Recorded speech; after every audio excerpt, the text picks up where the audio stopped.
कार्यकर्ता के रूप में जनता की सेवा कर रहे थे। इसलिए ये हमारे क्षेत्र के हर कोने कोने को जानते हैं, हर क्षेत्र के हर विकास की नब्ज जानते हैं। इसलिए मुझे पूरा विश्वास है कि आने वाले 5 वर्षों में न केवल ये समर्पित भाव से जनता की सेवा करेंगे, बल्कि इसके साथ साथ ये 2023 के चुनाव में भी बेहतर परिणाम देकर गोविंदपुरा विधानसभा की विजय में अपना बड़ा योगदान देंगे।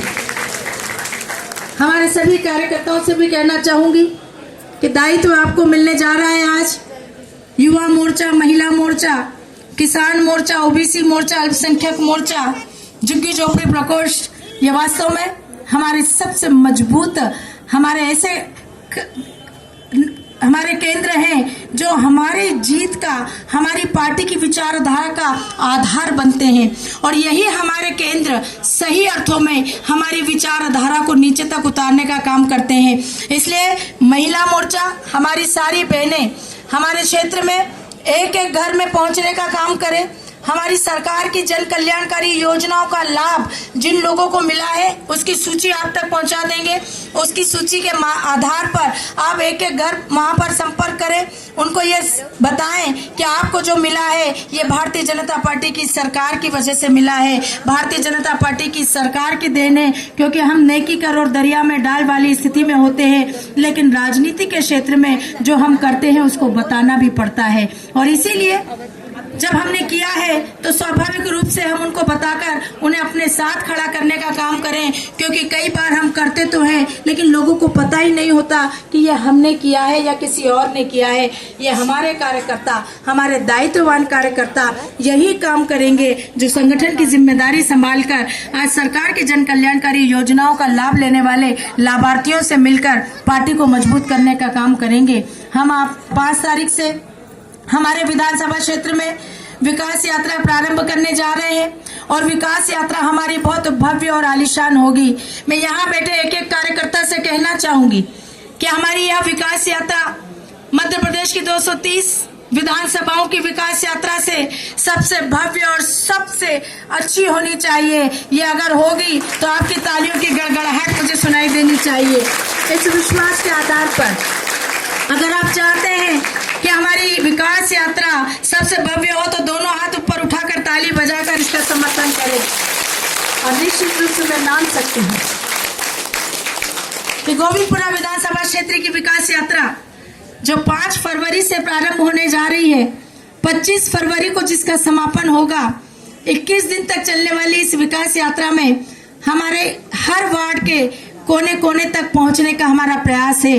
लेकिन जहां रूट के अलावा भी अगर कोई क्षेत्र छूट जाता है तो किसी को चिंता करने की आवश्यकता नहीं, क्योंकि हम 25 तारीख के बाद भी इस यात्रा को संपन्न नहीं करेंगे, बल्कि इसको लगातार निरंतर जारी रखेंगे ताकि बचे हुए क्षेत्र भी, जितने बचे हुए क्षेत्र हैं उन क्षेत्रों तक भी हम पहुंच सके और चुनाव के पूर्व हमारे गोविंदपुरा विधानसभा क्षेत्र के एक एक कोने तक हम पहुंच जाए, एक एक मतदाता तक हम पहुंच जाए। किसी को ये कहने का अवसर ना मिले कि 5 साल में आप हमारे पास आए नहीं, 5 साल में आपने हमें पूछा ही नहीं। अब ये 5 साल में हमें समय कितना मिला?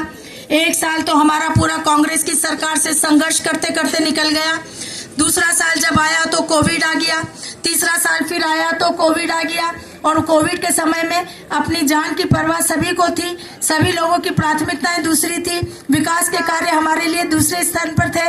लेकिन उस समय भी जिस प्रकार की सेवा हमने जनता की हमारे समस्त कार्यकर्ताओं ने अपनी जान की परवाह न करते हुए सड़क पर उतरकर क्षेत्र की जनता की सेवा की। आज मुझे निश्चित रूप से विश्वास है यह कहते हुए कि जब हम जनता के बीच में जाएंगे और विशेषकर गरीब जनता के बीच में जाएंगे तो उस समय के वो कठिन समय को वो भूल नहीं पाई होगी। हमारे कार्यकर्ताओं को उन्होंने कोटि कोटि आशीर्वाद दिया था। कई बार उन्होंने मुझसे कहा कि सिर्फ भारतीय जनता पार्टी के कार्यकर्ता ही उस कठिन समय में हमारे घर में ये चिंता करने आए थे कि राशन खत्म तो नहीं हुआ, भोजन बन रहा है कि नहीं, खाना बच्चों को मिल रहा है कि नहीं, कोई बीमार है तो इलाज हो रहा है या नहीं। ये भारतीय जनता पार्टी के कार्यकर्ता अर्थात आप सबने ऐसा किया था। और इसीलिए 1 साल कांग्रेस की सरकार से संघर्ष करते निकला, 2 साल हमारे कोविड के संघर्ष करते हुए निकले, तीसरे साल में हमने अपने विकास कार्यों को प्रारंभ किया, नगर निगम के चुनाव आए और उसमें भी जिस प्रकार का आशीर्वाद जनता का हमें मिला, हमारा मनोबल कई गुना बढ़ा, हमारा विश्वास, आत्मविश्वास में कई गुना वृद्धि हुई। और इसी बढ़े हुए मनोबल को लेकर, इसी बढ़े हुए आत्मविश्वास को लेकर अब हम निश्चित रूप से इस विकास यात्रा में निकल रहे हैं। और इस विकास यात्रा में भी हमारी कोशिश यही है कि जितने लोकार्पण हम कर सकते हैं उतना करेंगे, जितने भूमि पूजन हो सकते हैं हम करेंगे, क्योंकि बड़ी श्रृंखला हमारे विकास कामों की है। और विकास कार्य के लोकार्पण और भूमि पूजन के साथ, जनता की समस्याओं को सुनने के साथ हमारी विकास यात्रा संपन्न होगी, गोविंदपुरा के एक एक कोने तक पहुंचेगी। और इस विकास यात्रा की तैयारियां लगातार चल रही है। हमारे मंडलों की बैठकें हो गई है, वार्डों में बैठकें हो रही है, सभी की जिम्मेदारी तय की जा रही है। आज जो दायित्व नए कार्यकर्ताओं को मिलने जा रहा है, इनको भी अब जिम्मेदारी मिलेगी। और हम सब मिलकर, चूंकि अब गोविंदपुरा परिवार सारे हमारे मोर्चों के गठन होने के बाद, सारे प्रकोष्ठों का गठन होने के बाद एक बहुत बड़े परिवार के रूप में हमारे सामने है। इसलिए हमारा जो कोर कमेटी हमारी है, विकास यात्रा की कोर कमेटी से मैं कहना चाहूंगी कि कोई भी कार्यकर्ता इस विकास यात्रा में दायित्व से ना छूटे, सभी को जिम्मेदारी देना, उत्साह के साथ जिम्मेदारी देना। और हमारा ये कार्यकर्ता भी जितना यहाँ बैठा हुआ है, जिसको जो जिम्मेदारी मिलेगी, मैं नहीं समझती कि कोई उसकी अवहेलना करेगा। सब उत्साह में भरकर अपनी जिम्मेदारी का निर्वहन करेंगे और इस विकास यात्रा को हम बहुत भव्य और विशाल बनाएंगे। और हमारी कोशिश यही होगी कि हमारी ये विकास यात्रा हम 25 फरवरी को समापन नहीं करें, बल्कि हम 5 मार्च को, जब हमारे लोकप्रिय और यशस्वी मुख्यमंत्री माननीय शिवराज सिंह जी चौहान का जन्मदिन है, उसी दिन हम अपने इस विकास यात्रा का समापन उन्हीं को बुलाकर, अपने बीच में हम लाकर उन्हीं के हाथों करवाने का काम करें, ताकि हमारे अंदर और नए आत्मविश्वास की वृद्धि हो और नए उत्साह की वृद्धि हो। और हमारे मुख्यमंत्री जी को हम ये विश्वास दिलाएं कि गोविंदपुरा विधानसभा के चुनाव में एक नया इतिहास रचने जा रहा है। और इसलिए हर मोर्चे की अपनी अपनी जिम्मेदारी तय होगी। युवा मोर्चा के दायित्वों का निर्वहन